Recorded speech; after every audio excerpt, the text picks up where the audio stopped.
Hello everyone, so welcome to today's class. तो पिछले class में हमने कॉन्फ़िगर किया था या फिर हमने बनाया था purchasing info record with material and without material. तो आज के क्लास में हम जानेंगे what is a source list and source list हमको क्यों चाहिए और उसका यूज़ क्या है।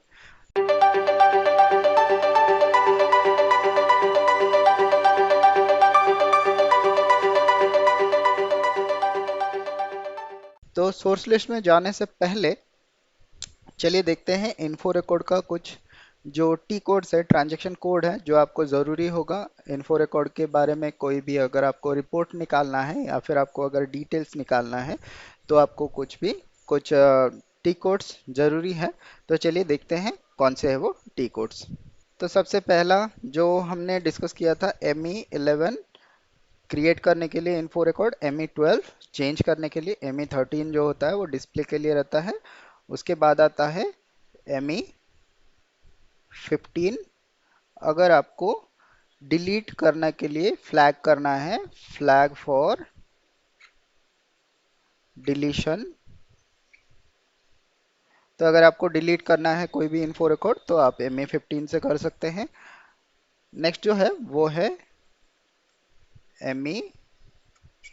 MASSIN। ये होता है अगर आपको कोई भी इन्फो रिकॉर्ड में मास चेंज करना है। तो अगर आपको कोई भी इन्फो रिकॉर्ड में मास चेंज करना है, सपोज आपको एट ए टाइम बहुत सारे इन्फो रिकॉर्ड में चेंजेस करना है, तो आप ये वाला टी कोड जो है इसको यूज़ कर सकते हैं। अगर आपको डिलीट करना है तो आप ये वाला टी कोड यूज़ कर सकते हैं। नेक्स्ट जो है वो है ME1L। ME1L आपको ज़रूरी है अगर आपको इन्फो रिकॉर्ड का लिस्ट निकालना है, लिस्ट ऑफ इन्फो रिकॉर्ड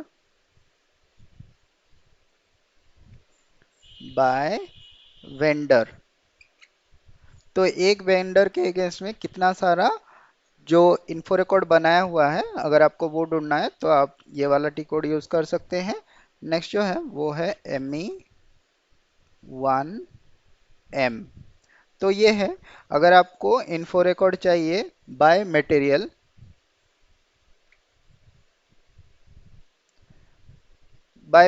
अगर आपको चाहिए तो आप ये वाला टी कोड यूज कर सकते हैं, ME1M।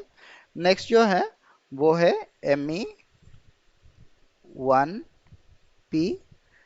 ये आपका ऑर्डर प्राइस हिस्ट्री के लिए।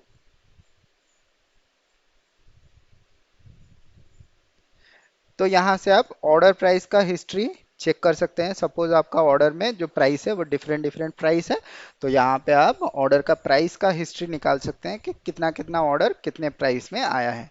नेक्स्ट जो है वो है ME1E। ये आपको चाहिए अगर आपको प्राइस हिस्ट्री चाहिए कोटेशन के हिसाब से, तो इसको हम बोलते हैं कोटेशन प्राइस हिस्ट्री। तो कोटेशन प्राइस का अगर आपको हिस्ट्री जानना है तो आप इस टी कोड से उसका रिपोर्ट निकाल सकते हैं। अगर ऑर्डर प्राइस हिस्ट्री चाहिए तो आप इससे निकाल सकते हैं।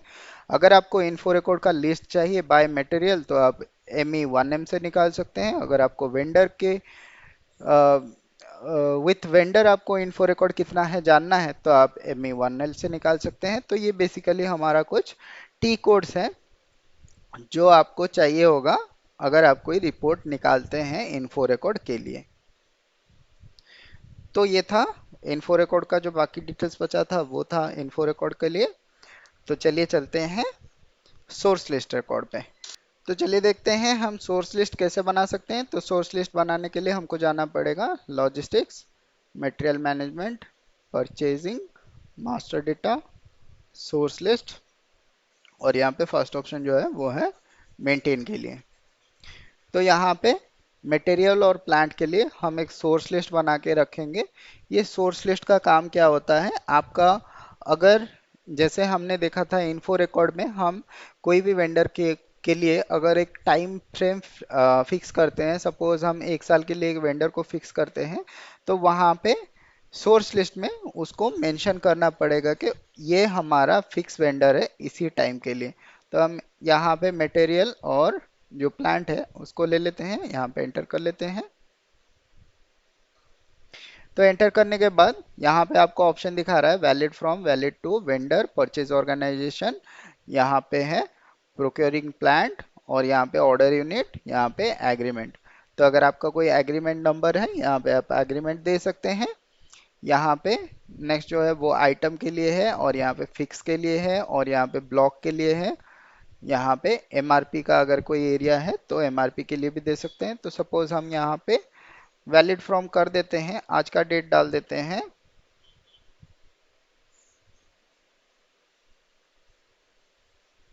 तो हम यहाँ पे सपोज आज का डेट डाल देते हैं,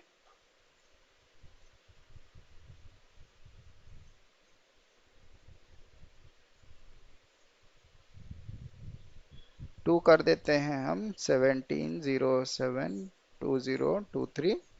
और यहाँ पे वेंडर अपना जो है हम इसको ले लेते हैं, और परचेज ऑर्गेनाइजेशन जो हमारा है P110 हम उसको ले लेते हैं। प्लांट जो है हम इसको प्लांट को ब्लैंक छोड़ देते हैं, और यहाँ पे हमको कोई भी चीज़ ज़रूरत नहीं है। नेक्स्ट जो है वो है, तो यहाँ पे हमने valid from valid to vendor और परचेज ऑर्गेनाइजेशन दे दिया है। यहाँ पे अगर हम इसको फिक्स्ड सोर्स कर देंगे तो यहाँ पे अगले एक साल के लिए, तो आज से एक साल के लिए यही वेंडर जो है हमारा फिक्स हो जाएगा। इसी वेंडर से ही हम जो ये मटेरियल प्रोक्योर करेंगे, ये मटेरियल के लिए हमको सिर्फ यही वेंडर से प्रोक्योर करने के लिए अलाउ करेगा। तो अगर हम पीओ डालते हैं, पीओ के स्क्रीन में इसको छोड़ के दूसरा कोई वेंडर अगर हम डालते हैं तो वहां पे हमको जो है एरर दिखाएगा।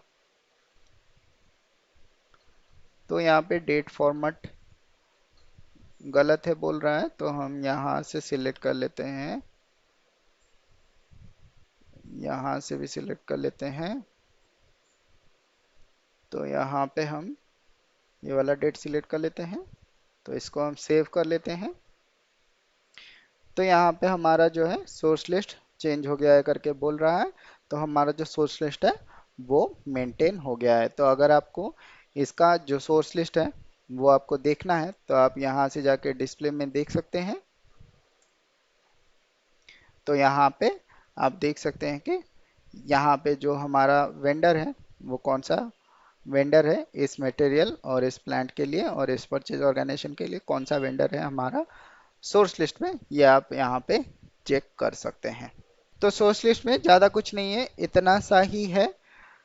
अगर आपको चाहिए तो आप डिफरेंट डिफरेंट वेंडर के लिए different source list different time period के लिए फिक्स कर सकते हैं। यहाँ पे आप पहले उसके लिए इन्फो रिकॉर्ड बनाएं, इन्फो रिकॉर्ड में वहाँ पे टाइम फ्रेम जो है वो टाइम फ्रेम मेंशन करें। फिर टाइम फ्रेम मेंशन करने के बाद यहाँ पे आप आके यहाँ पे सोर्स लिस्ट मेंशन कर सकते हैं। तो ये था आज का वीडियो, मिलते हैं फिर अगले क्लास में, तब तक के लिए बाय बाय एंड जय हिंद।